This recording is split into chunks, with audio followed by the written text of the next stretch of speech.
Is your Toshiba Fire TV stuck on Choose Your Language screen, but you can't select any language? Here's why it's happening and how to fix it.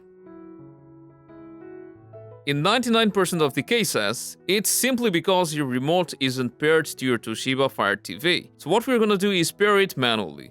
To do this, simply press and hold the home button while pointing it at your TV and keep holding it for at least 10 seconds.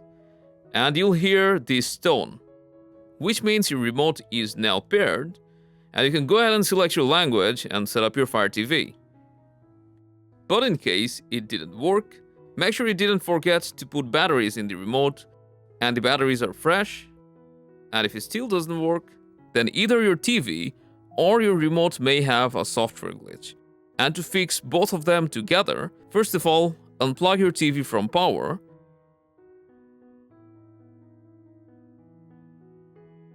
And while the TV is on, let's reset the remote. For this, you need to press the left, back, and the menu button together for about 12 seconds. So let's hold down 3 of the buttons together and count to 12. After that, you're gonna need to take out the batteries of your remote and wait 1 minute. The third step will be turning your TV back on using the TV's power button. Then give your TV another minute and you may see the remote not detected screen. Doesn't matter if you don't. So now you can put the batteries back into your remote and try pairing it by holding down the home button for 10 seconds. Hopefully, it's fixed by now. But if you can't get it to work, then let me ask you, do you have any other Fire TV remotes laying around in your house?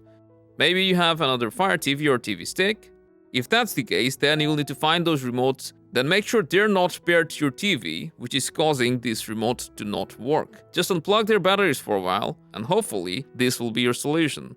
And these are all the ways to get out of the Choose Your Language screen on your Fire TV. Let us know which step worked, and stay tuned for more.